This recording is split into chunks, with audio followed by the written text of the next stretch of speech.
Olá, seja muito bem-vindo e muito bem-vinda ao programa Alesp Cidadania. Hoje nós vamos falar de saúde e, consequentemente, também de uma doença, né? A fibromialgia. Ela é uma doença reumatológica que afeta a musculatura das pessoas, provocando dores. Pela medicina, é vista como uma síndrome. As dores estão associadas a outros sintomas como fadiga, alterações do sono, distúrbios intestinais e também depressão e ansiedade. A fibromialgia acomete 2% da população mundial e é mais frequente nas mulheres e não tem, a princípio, causas esclarecidas. Normalmente, a pessoa que tem a doença tem uma probabilidade maior de sentir mais dores. Os sintomas são variáveis para cada pessoa.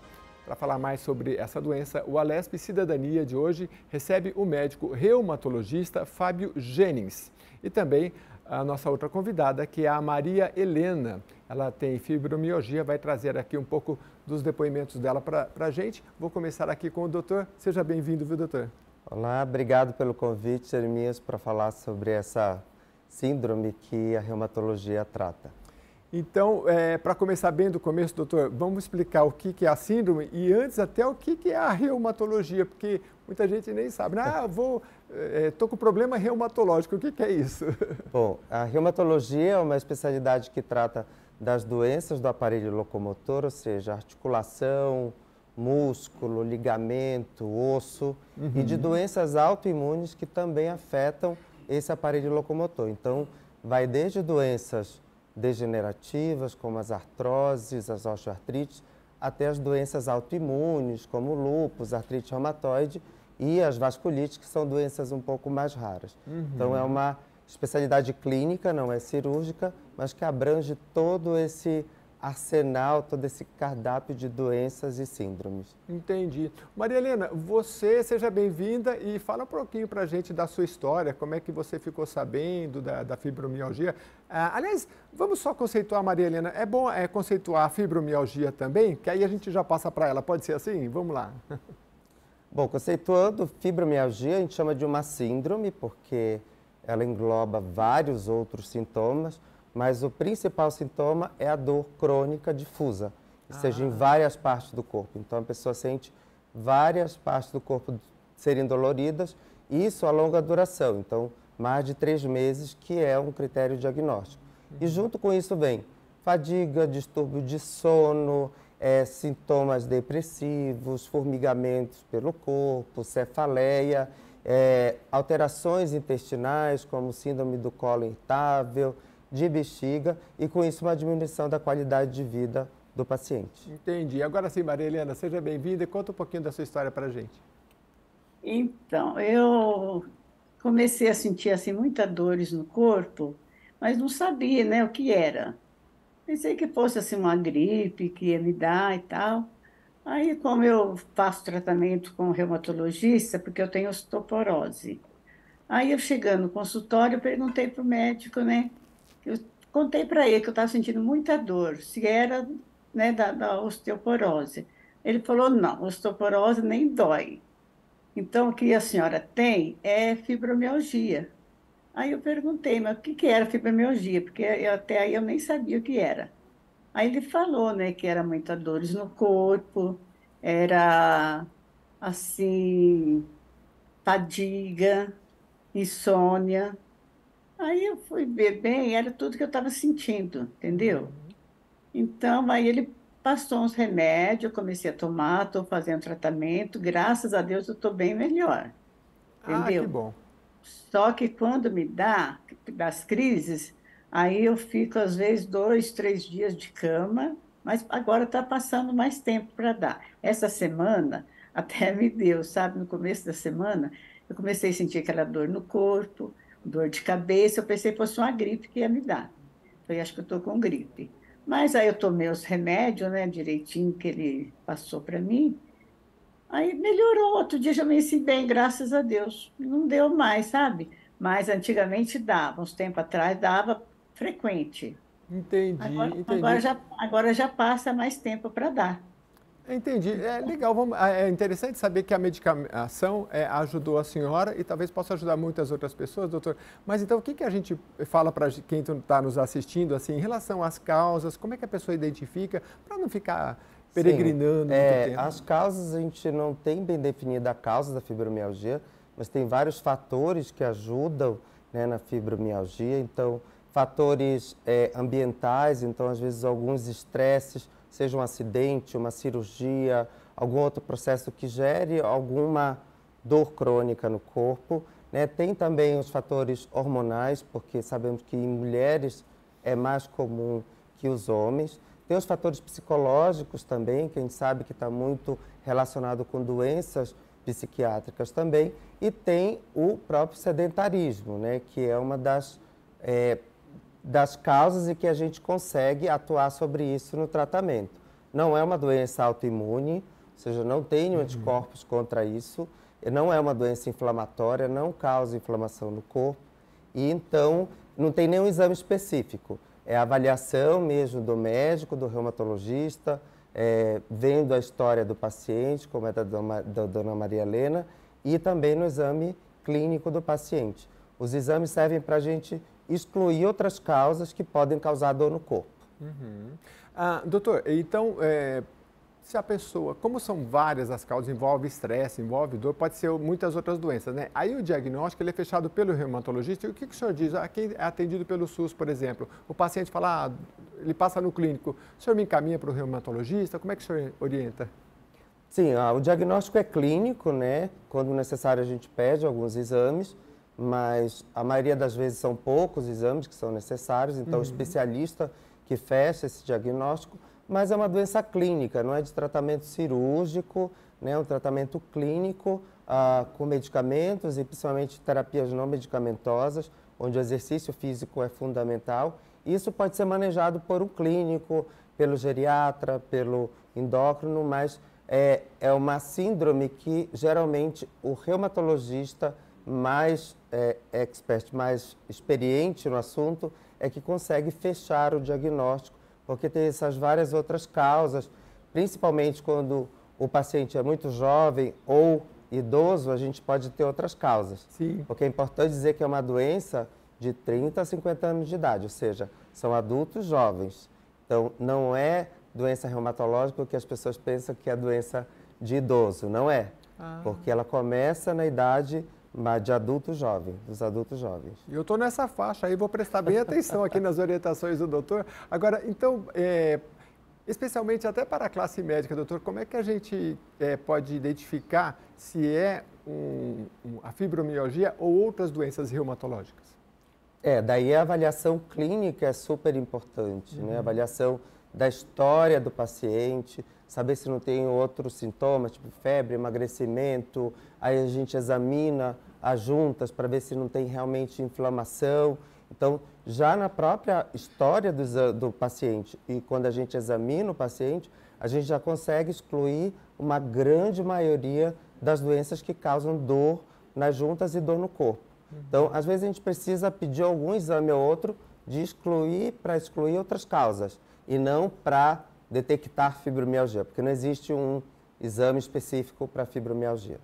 Como é que a gente se orienta, doutor, para esse histórico? Por tanto o médico quanto o paciente. É guardando todos os exames, é me conhecendo, tem gente que fala, olha, é bom você ter sempre o mesmo médico, porque ele vai te conhecendo mais, né? Que senão a gente vai passar e fala, te vê ali, né?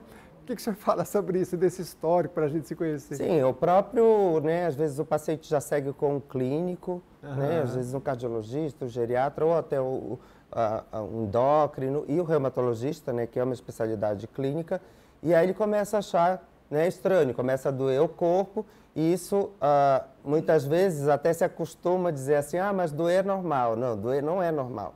Então, se começa a doer e aquela dor não melhora e fica ao longo do tempo, mais de 3 meses, a gente precisa se atentar. Opa, tem alguma coisa errada. Acorda, né, com fadiga, cansado, parece que passou um trator em cima do corpo. Então, também é um outro sinal. Né, falta de energia, essa fadiga no corpo, você tem uma certa intolerância ao exercício, ou seja, vai fazer uma atividade pequena e já sente o corpo dolorido. Então, aí são alguns sinais que o paciente já consegue ter que está acontecendo alguma coisa de errado no centro de controle de dor. O senhor falou muito da dor, mas é dor na articulação, no músculo, dor de cabeça? A dor é difusa, ou seja, só em várias partes do corpo. Então, a queixa mais comum do paciente é que dói o músculo, né? Então, o que dói é a musculatura e a articulação inclui, né, o aparelho locomotor, então vai junto com esse pacote. Só que daí, quando a gente vai ver, você não consegue detectar nada de inflamado, de limitado na articulação, mas é referido dessa forma, dói o corpo. Entendi. E dói, que eu falo que às vezes eu faço uma comparação como se fosse uma enxaqueca do corpo, entendeu? Que acorda dolorido, né, com fadiga, e aí você não vê nada de alterado externamente. Certo. Isso é, muitas vezes, um entrave para o diagnóstico, porque o paciente não consegue, às vezes, aceitar o diagnóstico e para a própria família, para os cuidadores, porque externamente o paciente está sem sintomas ou deformidades. Eu já ouvi falar que até nos jovens é um problema, porque fala, pô, você é um jovem saudável e está preguiçoso, está cheio de dor, porque não é aparente. Ô Maria Helena, é difícil, hein, Maria Helena? O que você achou aí? Às vezes a gente vai no médico, fala, doutor, estou com dor no pulmão. Ele fala, pulmão não dói. Doutor, estou com dor no coração. Ele falou, se tivesse um infarto, você estaria gritando, né? Aí a gente vai aprendendo, né? E com você demorou para fechar esse diagnóstico, não? Para mim, experimentando? Isso, para a senhora, assim, demorou para chegar no diagnóstico? Não, demorou um pouco. Outra coisa que eu queria saber do doutor, que dos meses para cá eu tenho perdido peso. Será que tem a ver alguma coisa com a fibromialgia?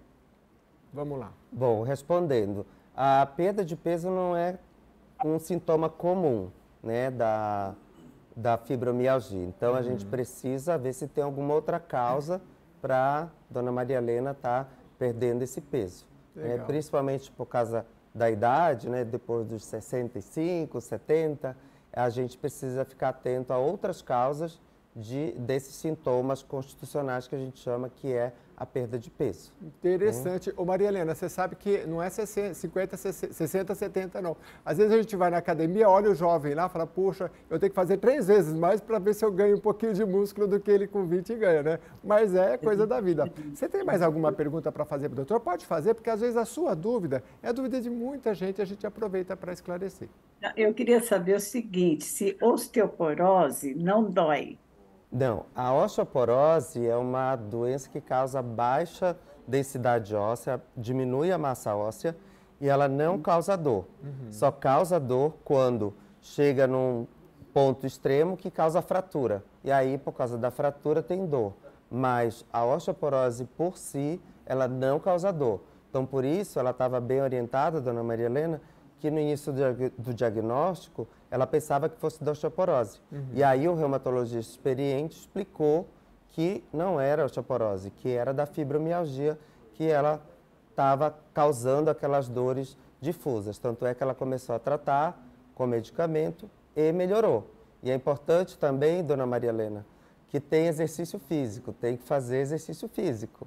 Que o exercício físico é fundamental no tratamento, muito mais até do que o tratamento medicamentoso. É atividade física regular. Então, isso é remédio. Exercício é remédio para quase tudo, principalmente para fibromialgia. Você sabe que, eu não sei a opinião do senhor, mas eu acho que a gente tem que começar cedo, porque a impressão que eu tenho é que quem, durante a infância, e isso é um erro até nas escolas às vezes, não se acostuma a fazer atividade física, parece que durante a vida ele fica mais... Eu, por exemplo, estudei no Senai, lá a gente era obrigado, né? 6 horas da manhã eu já estava na quadra. E eu fui me acostumando a fazer. E eu vejo colegas meus que, não faço, né? Enfim. E para o idoso, né, doutor? Às vezes uma coisinha de encostar na parede, todo dia fazer uma coisa com calma. Sim, é a questão, né? do hábito, né? Então, quando você já tem aquele hábito do exercício, fica muito mais fácil. Quando a pessoa já teve o hábito de praticar exercício, já fica mais fácil a gente prescrever. Mas é o que você falou, atividade depende muito do referencial. Se a pessoa não faz nada, só dela levantar, fazer uma caminhada, fazer um alongamento, fazer um pouco de bicicleta, ir na musculação, nem que seja meia hora, já é um benefício para ela. Então, maravilhoso. Mexer o corpo, né? Que a gente precisa evitar as atitudes sedentárias, ou seja, ficar sentado na frente, né, do computador ou da TV, ou ficar deitado fazendo nada. Então, você tem que estar mexendo o corpo. E se fizer ainda com um pouquinho mais de intensidade, mais efeito benéfico a gente vai ter. A gente acostuma. E aí libera um hormônio bom na gente, dá uma alegria, né? Olha, se você não faz, tenta assim. Doutor, vamos falar de tratamento, de medicação, assim, porque a primeira fase é chegar no diagnóstico, às vezes não é muito fácil.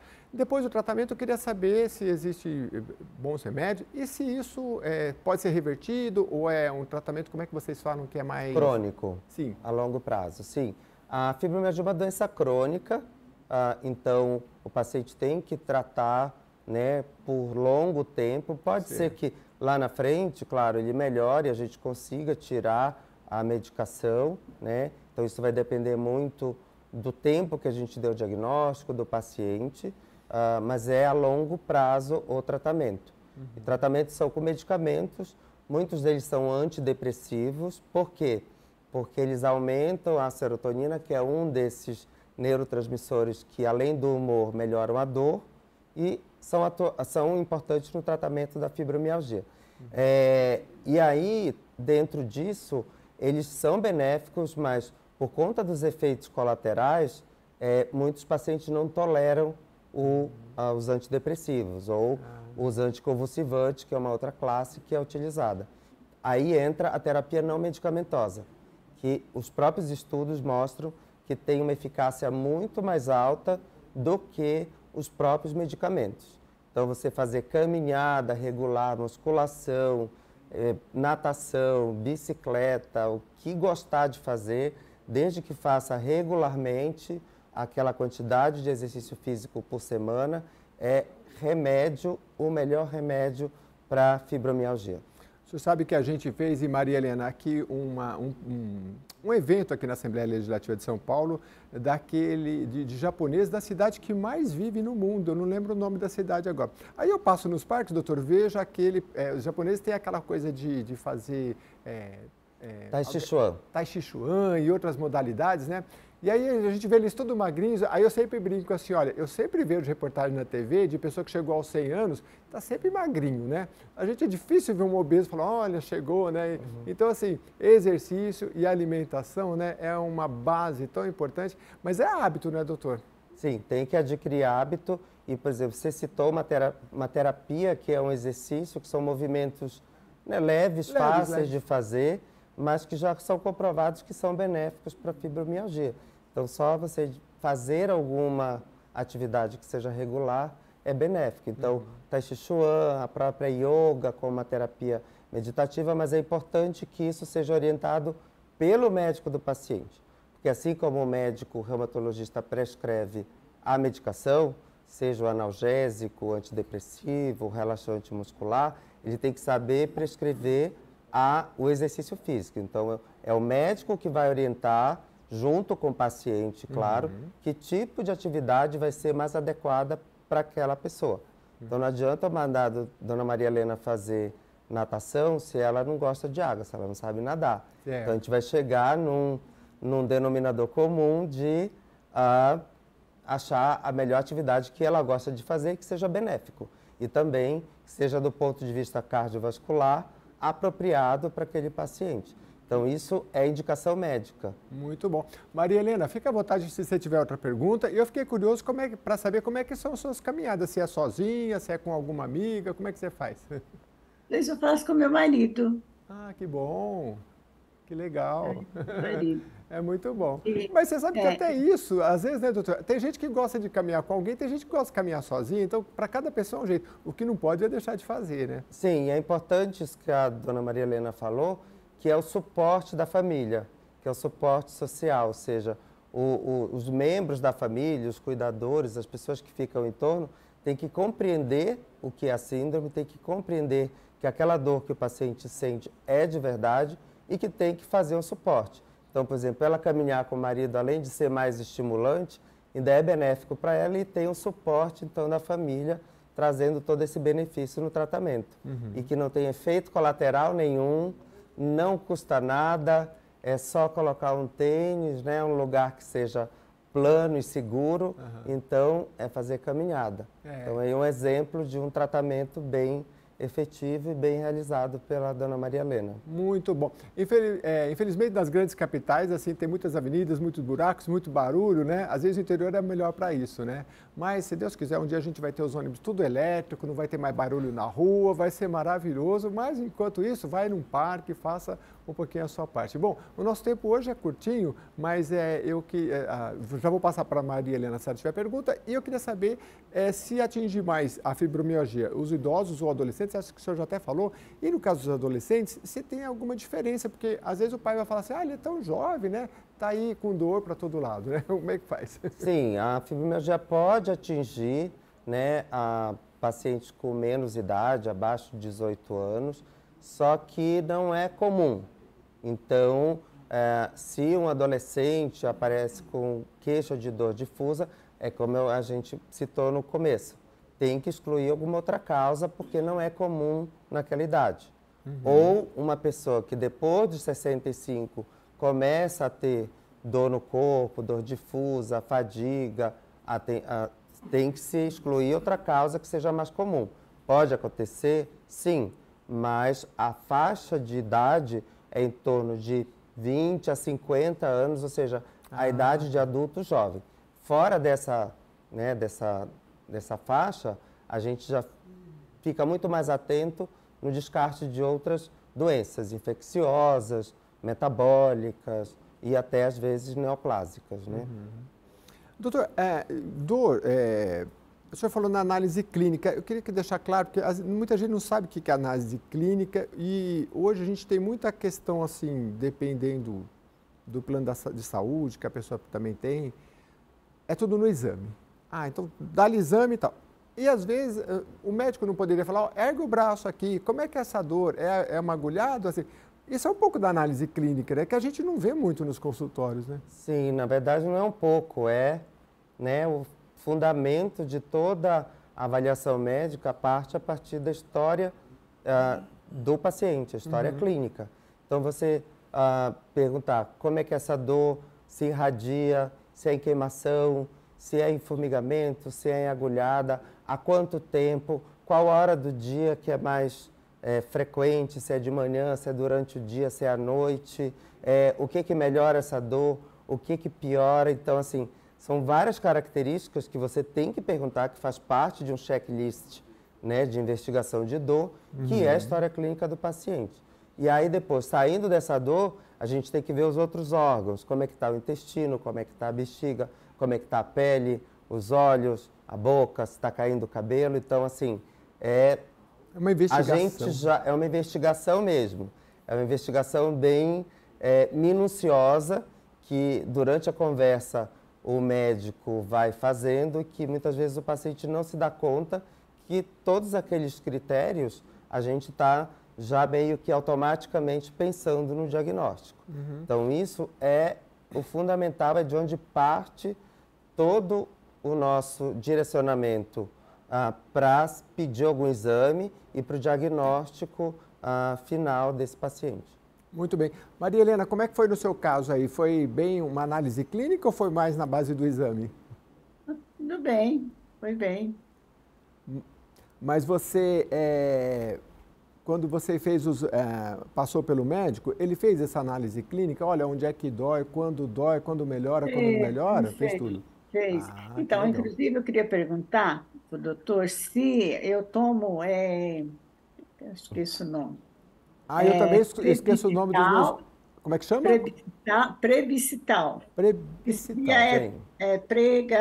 Pregabalina. Sim.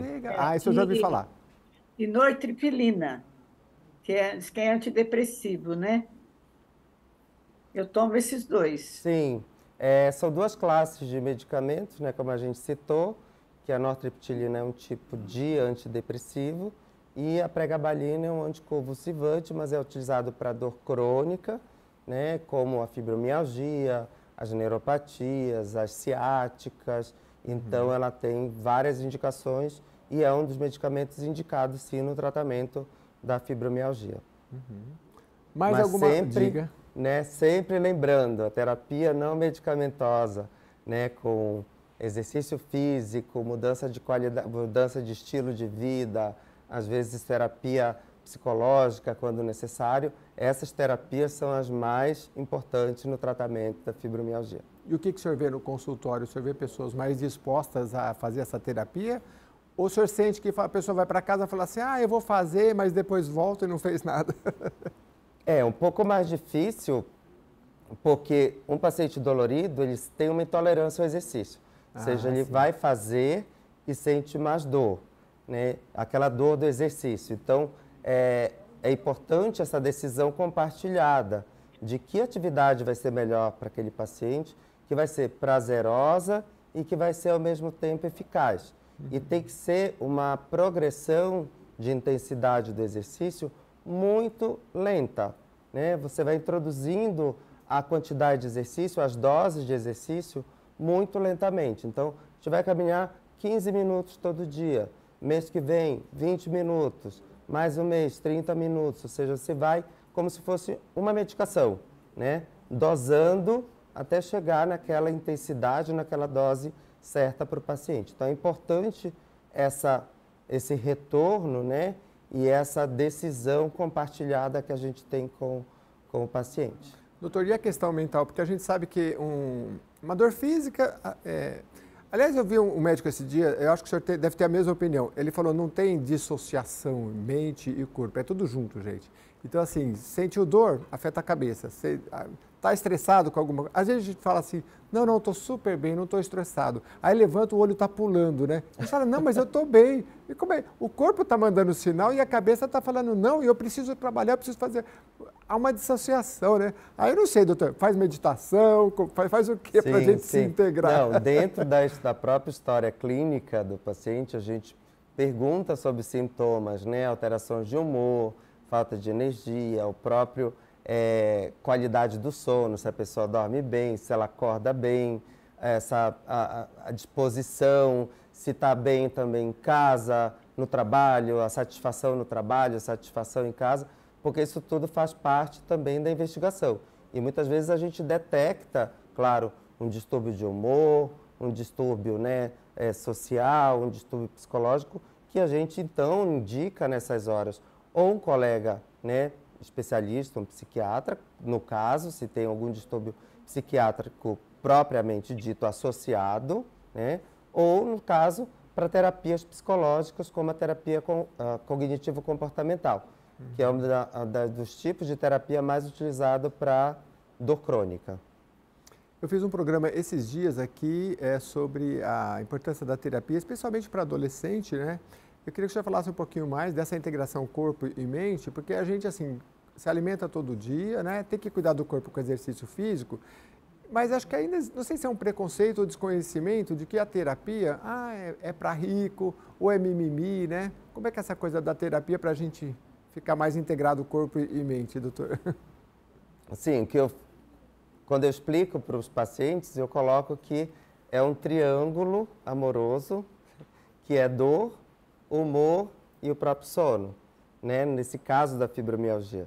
Então, essa interação, né, de dor e humor já é bem conhecida, já é bem né, reconhecida e apontada. Então, a pessoa com dor crônica fica com um humor alterado, ou um humor alterado leva a pessoa a ficar mais sensível a processos dolorosos, né? Até porque, depois de um certo tempo, nós falamos que houve uma centralização de dor.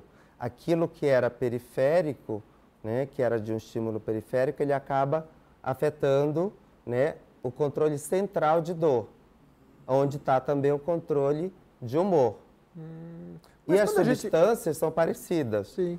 A serotonina, que é para o humor, melhorar o humor, também ela é analgésica. Mas, doutor, quando a gente fizeram um estudo aí sobre, encontraram o cara mais feliz do mundo, era um monge que meditava, aí colocaram os aparelhos no cérebro dele, e aí as luzinhas lá onde, essa pessoa é extremamente feliz.